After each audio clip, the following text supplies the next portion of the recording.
Hey everybody. Well, today we're messing around with Karen's noisy bike.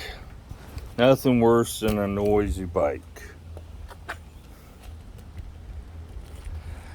So, I thought I'd just see if I can figure out why it makes a tinging noise.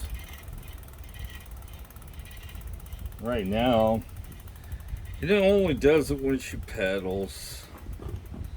The wheel seems to be rubbing still. So let's loosen this up and see what we can do, what we can gain.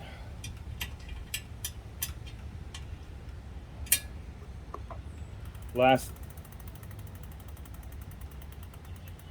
night I moved this cable from inside here to the outside. Not sure that it really matters, but I was thinking that that's probably where it was originally. And just loosening that up a little bit made a little bit of difference. So I'm kind of holding it when I tighten it back up, make sure it don't move.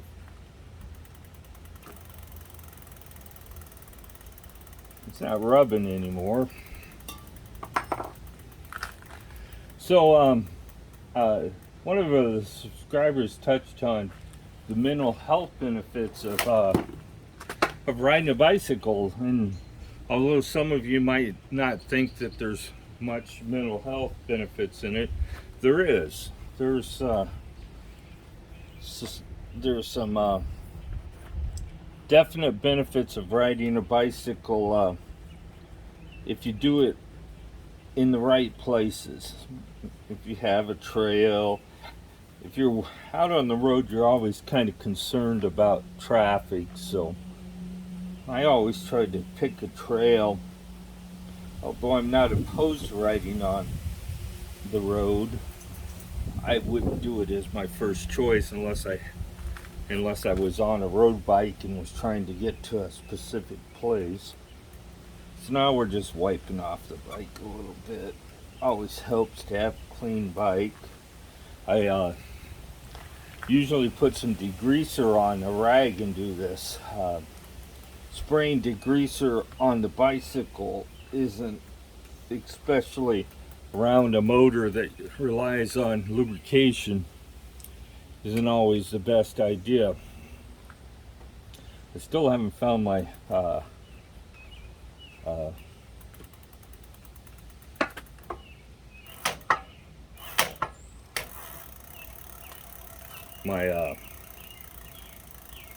solder so I can fix that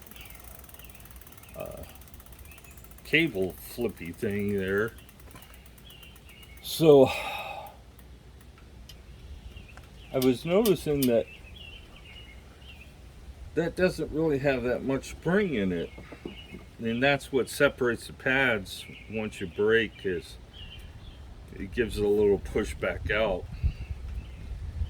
And short of tearing the brake caliper off, there's not much I can do about it.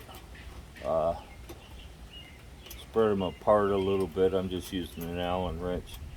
See if I can literally spread them apart so that it gives a little more spring action. And sometimes, as I was talking about the mental health, sometimes it helps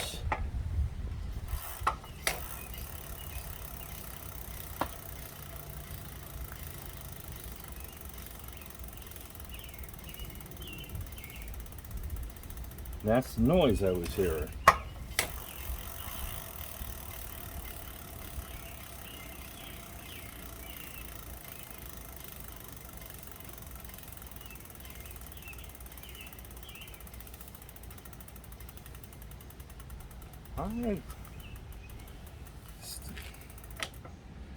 It still sounds like it might be coming from the brakes, so we'll take the brake cable out so we can spread it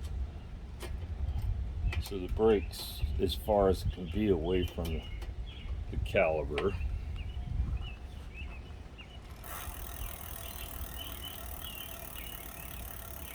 Yep, brake noise.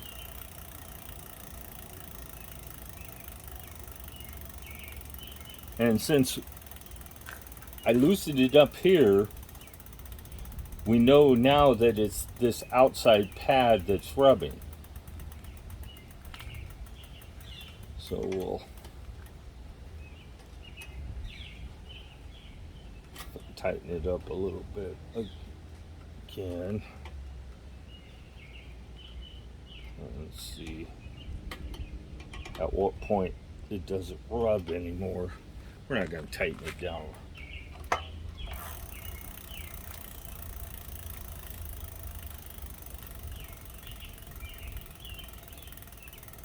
So the question is, do we have any brake lever? Yep, we still got a brake. It's almost to the bar, so we can adjust it out a little bit right here. You have a lock nut here, should be tied up against that, and check it again.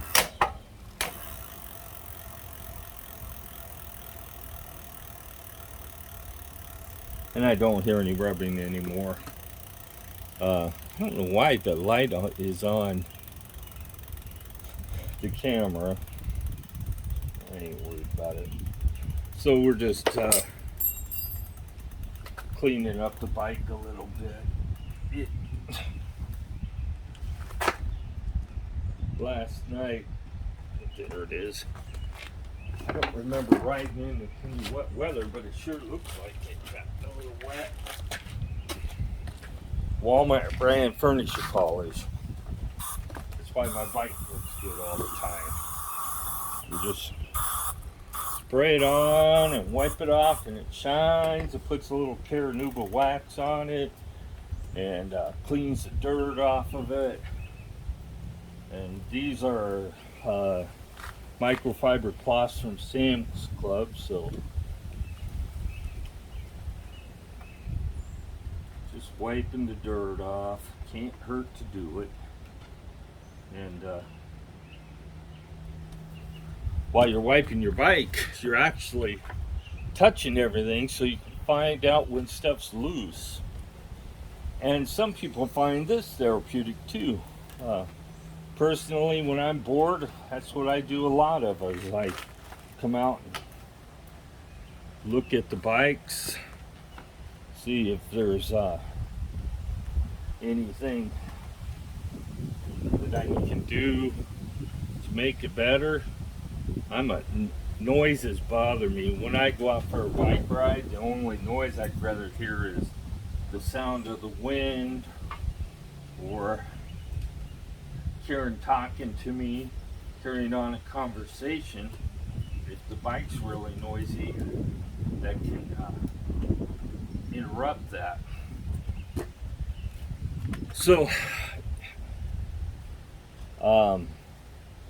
I've been having a little problems with this back brake.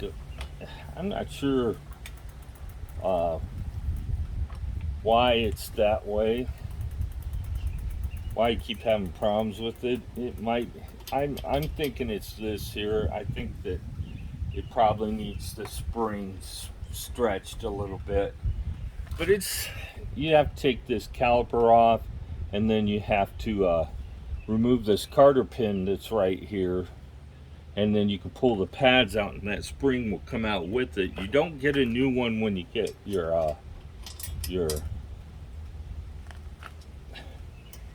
brake pads. So it's usually all you get is the brake pads. So that's a part you'll have to reuse, and when you do reuse it, make sure you spread it out so it has some spring tension on those brakes. There's more than there was. Now it doesn't seem to be just flopping around in there. And that is attached to, it sets on the brakes pads on the bottom, back where the material is, and the carter pin holds it totally in place.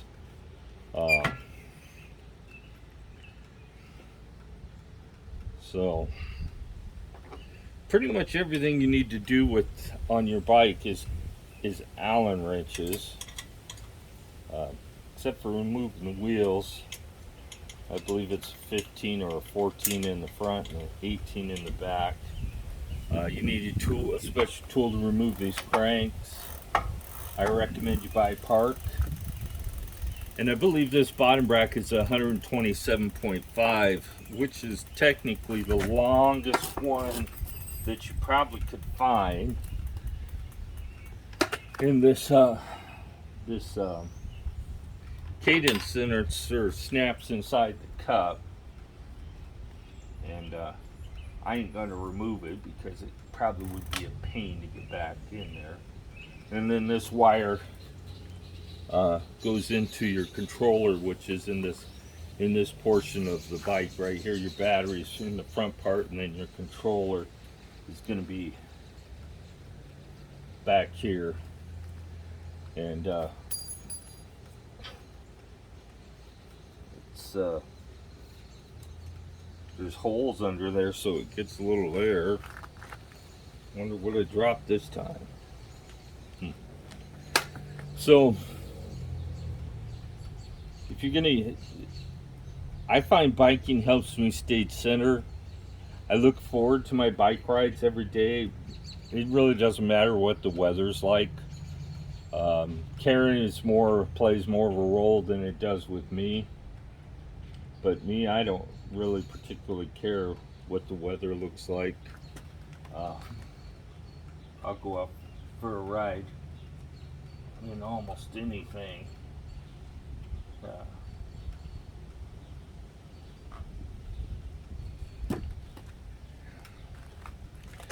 And give it a spin, make sure it's still not making any noise. And if you move your handlebars and you have if you have that cable, if this cable routing's too tight, sometimes you'll pull the cable when you move the handlebars. So if you change the handlebars, you're going to find that the cable's going to be all the cables are going to be a little tighter up front there because of the width.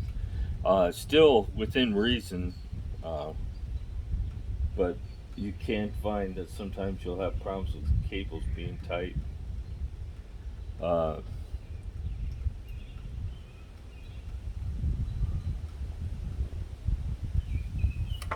Karen seems to be having problems with heel strike right here, and I can see where the paint's been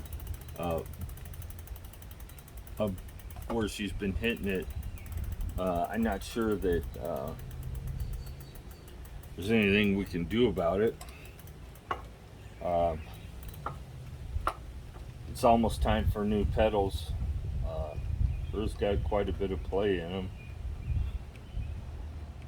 They're just a plastic bearing in these pedals. Even though the pedals are metal, they don't really have a ball bearing in there. It's just a plastic sleeve that they ride on.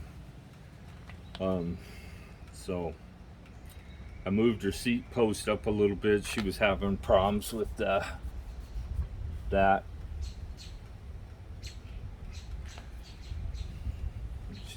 It looks like some of that tire sealant that she had leaked out onto her rim because it's come from the valve core. Inner tubes are a pain in the butt to find right now if you guys are looking for inner tubes. So if you're using your bike ride, biking could actually be a mental health tool. It can help you center, think about your day, everything you can have to do. I used to like riding early mornings. Now I'm more an evening person.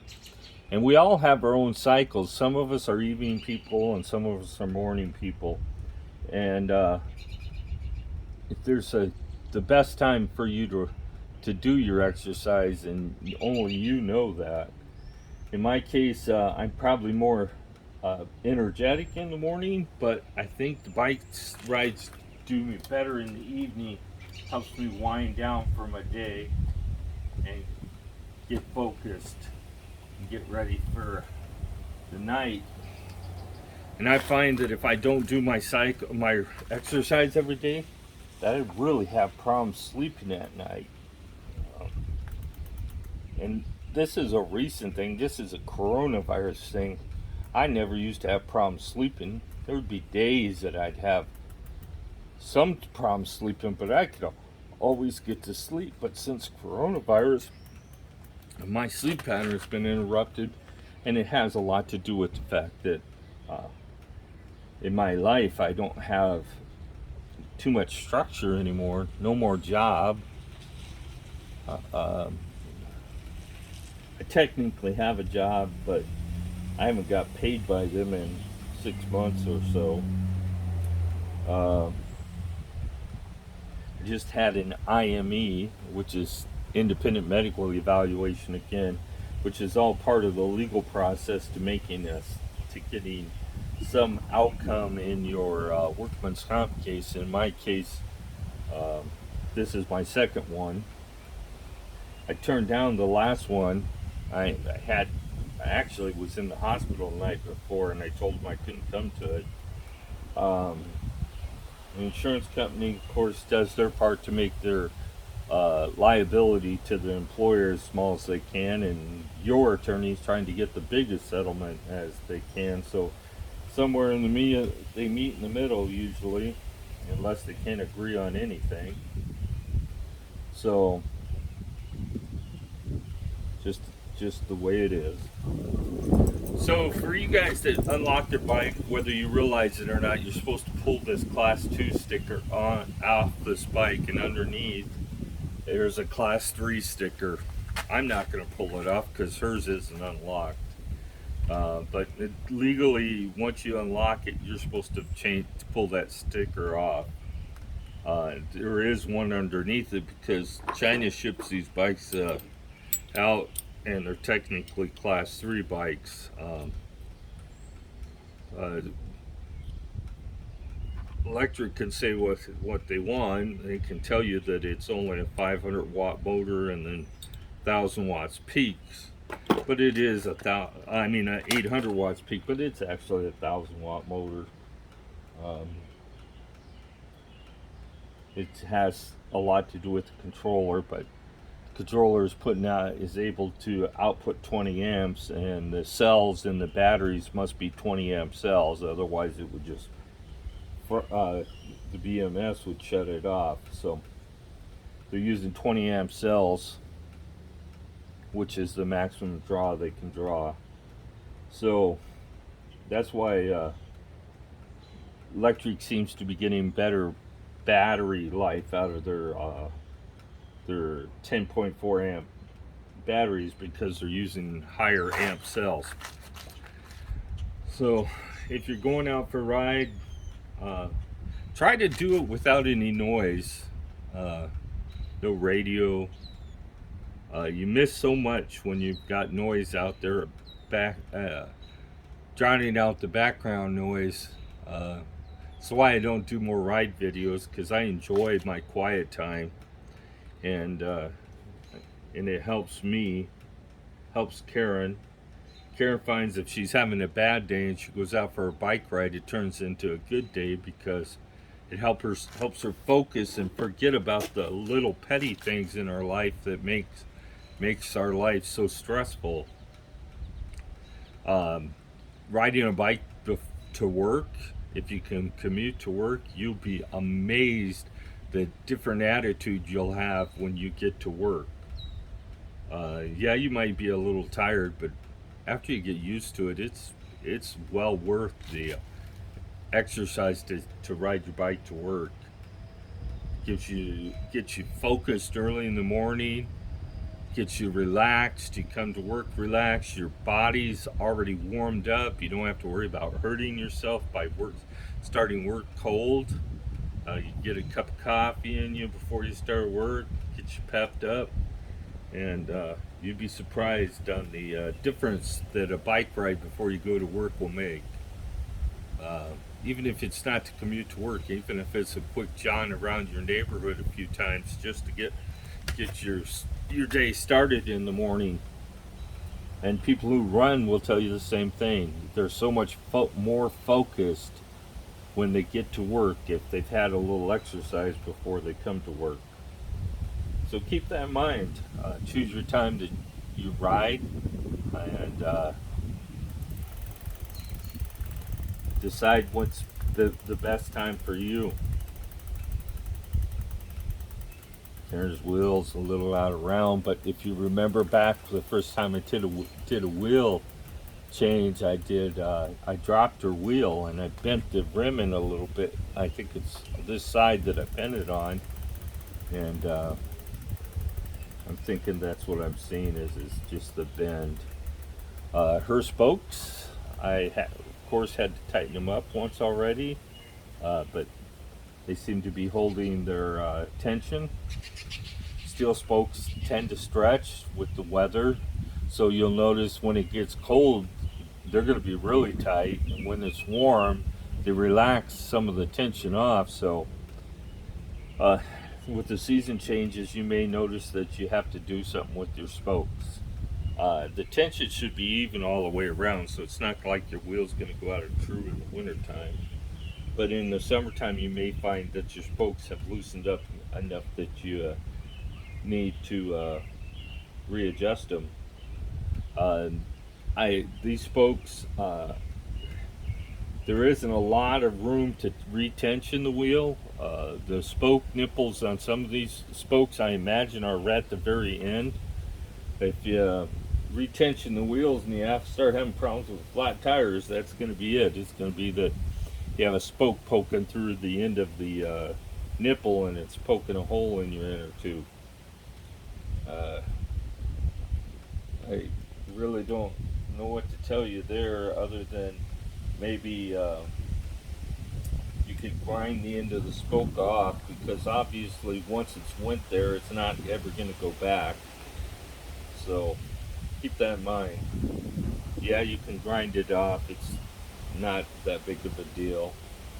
You could file it off, because these are not going to be hardened spokes, I don't believe. They're out there. I have no idea how long they are, but my guess is they're about 100. Well, that's going to be less than 6 inches. So they're short, and they changed. This one maybe is longer than this one because it goes farther out. So, well, actually that's not true. The drive side is going to be the same length all the way around, and the off drive side is going to be a different length. I don't know why I even said that. So I think I'll call that a video. Just thought I'd have a chat, and tell you that yes, there is some mental health benefits of riding your bike, as long as you do it properly and in the right place where it's not causing you stress. Today I seen a person on their electric bike. It was an Lectric for the first time. It was riding it right down 44, which is a main busy highway, when there was a bicycle trail on the other side of the road. I'm thinking to myself, dude, you're gonna get yourself killed. I couldn't stop and talk to him, but if I could have, I would have. I would have told him, hey, go to the bicycle trail, less stress. Maybe he thought that he had to ride on the road, but if there's a bicycle trail, folks, just ride on it. The road is a dangerous place, especially in countries where they're not used to seeing cyclists on the road. So if you can get on a bike trail, stay on the bike trail. If you have to ride on the road, you have to ride on the road. There's just no way around it. But if you can avoid it, I would avoid it at all costs.